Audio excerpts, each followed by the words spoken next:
Je tiens à témoigner auprès du cœur brisé d'Olivier Soulier, qui, à mon avis, a été pris dans l'étau de l'opposition contrôlée. Ou du moins, ou au plus, et en plus dans son symptôme. Fort de mon expérience d'exclu depuis 40 ans, et du fait d'une dissidence assumée, c'est-à-dire ce qui m'a fait supporter et survivre à ces phénomènes, donc je renseigne la clinique de l'oppression et de la répression. Et donc en commençant par un historique.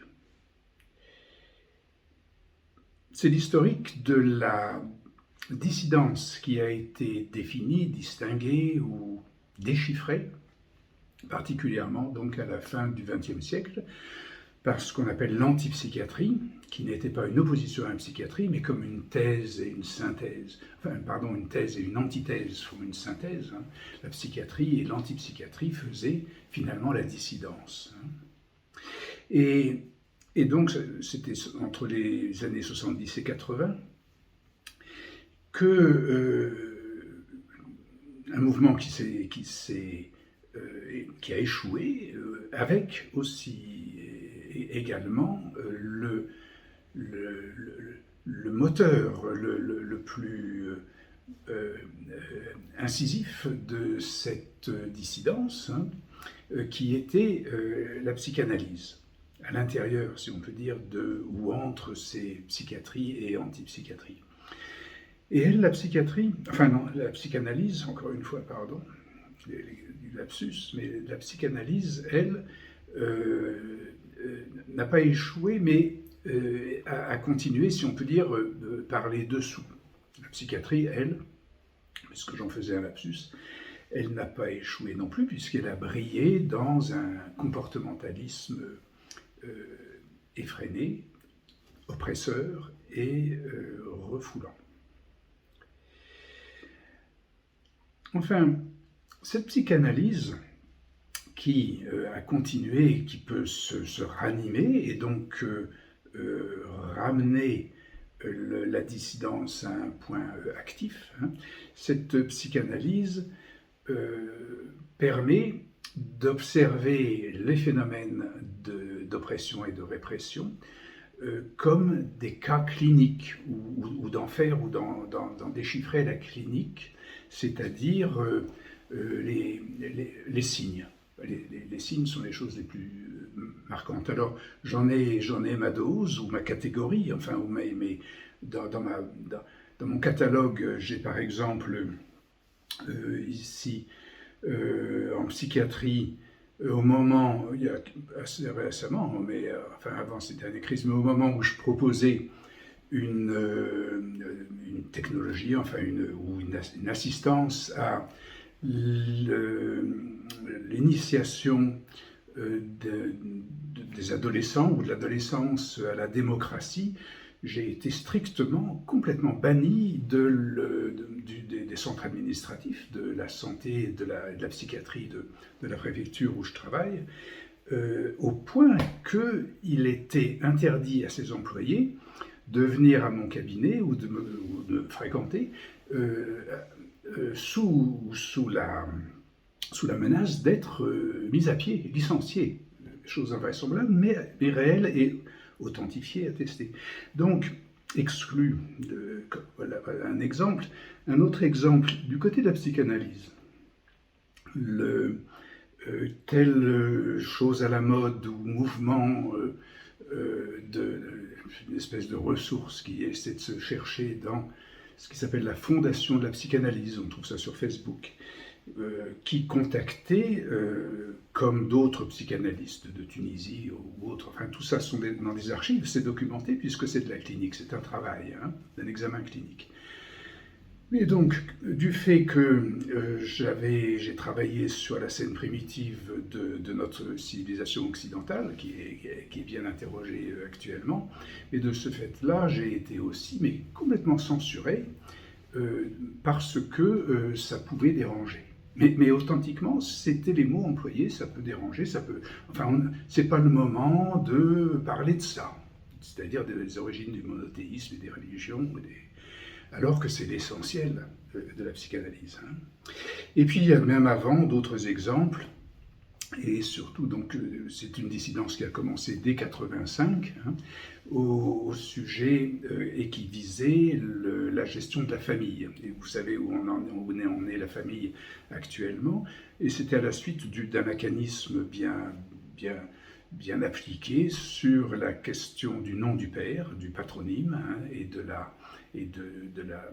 donc du père de famille, si on peut dire, et qui m'avait donné l'occasion d'exercer justement cette dissidence, où là j'ai été exclu, aussi bien même j'ai quitté la France à un moment, et j'en arrive actuellement à être complètement exclu socialement, mais à un point que l'on n'imagine pas, parce que ça doit dépasser l'imagination. En fait, on ne doit pas pouvoir y croire.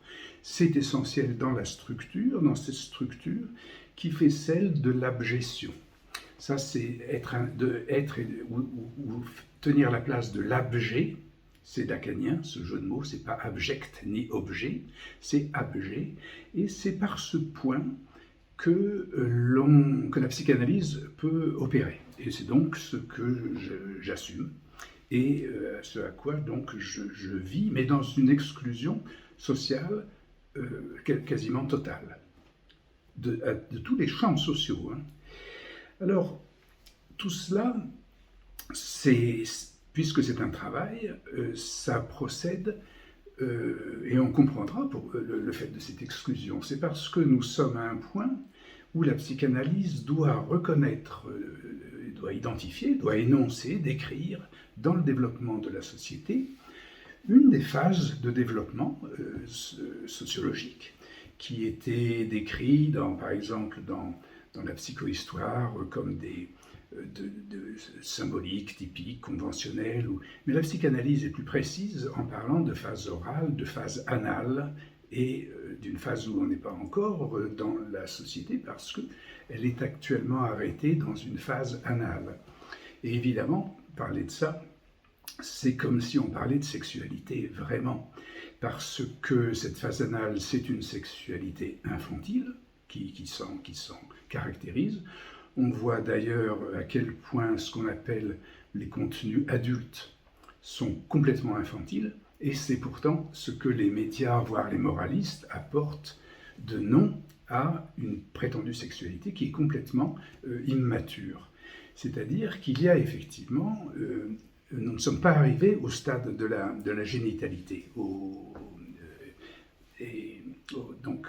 Alors on voit à quel point ça dégénère actuellement dans le transsexualisme, les mutilations des enfants, enfin, etc.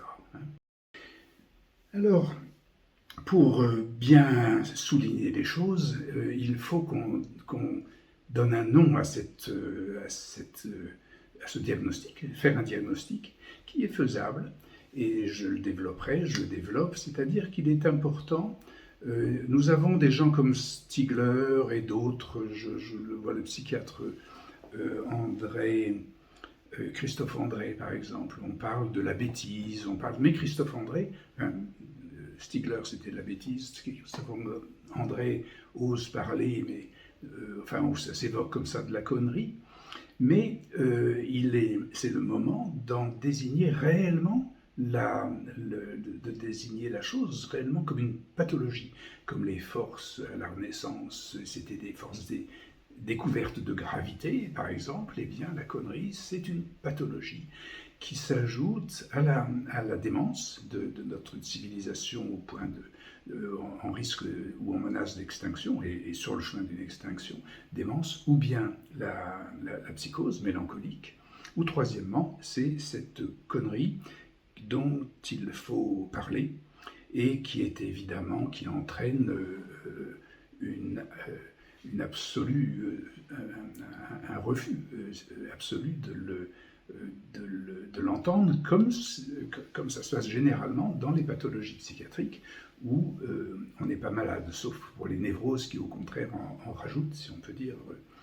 Mais donc de la connerie, avant d'en faire une pathologie, il va falloir passer, et ce qui indique encore une fois donc pourquoi ça ne peut se faire que dans une solitude totale, il va falloir passer donc à quelque chose qui est évidemment par la sexualité, parce que la connerie, pourquoi employer ce mot? C'est parce qu'il y a les hystériques d'un côté, où c'est l'utérus, n'est-ce pas, qui indique qu'il y a vraiment de la sexualité dans une névrose, et le terme qui désigne l'organe sexuel féminin indique aussi que c'est un phénomène de pathologie, de trouble de la sexualité ou d'inhibition d'une sexualité qui est dans le passage, dans la passe, de passer de ce stade infantile anal à un stade mature. Mais effectivement, mature et pas de ce qu'on appelle, dans ces principes de novlangue actuellement, donc des contenus adultes, parce qu'il n'y a rien d'adulte dans ce que l'on voit et ce qu'on présente aux jeunes. Mais pour les jeunes et les moins jeunes, et puis généralement la société, c'est donc par cette sexualité ou ce chapitre, cette compréhension de la différence sexuelle ne peut se produire que lorsque on éclaire en même temps la scène primitive. Et cette scène primitive mérite donc de signaler que la Shoah n'était qu'un petit tour un tour de piste avant ce que j'appelle la Moa, et encore une fois, ça ne peut être que très très singulier de dire ça, pour parler à ce point si largement de ce qui se passe dans les idées les plus complotistes d'intention d'exterminer une partie du genre humain, c'est-à-dire vraiment une pathologie du moi de l'humanité, et dont on doit examiner le chapitre comme ça, clinique. Alors, la ressource ou le chemin pour le point de vue, la passerelle, si on peut dire, par laquelle ou à partir de laquelle on pourra franchir et ces concepts ou ces conceptions et ces phases, ces transitions de phase, ce chemin, c'est évidemment l'IA qui est complètement oui, par exemple, en médecine, on voit, donc c'est l'IA qui cause le complotisme, si on peut dire, mais c'est l'IA qui a causé ou qui cause ce grand trouble de la médecine, voire cette extinction actuellement de la médecine, ce renversement, cette inversion de la médecine. Et on le voit, on parlait des cas cliniques, des diverses exclusions et motifs d'exclusion que j'étudie ou que je collecte dans un examen diagnostique et dans un examen clinique. Eh bien, pour la médecine en général, on le voit comme symptôme, évidemment, dans le refus, l'inhibition et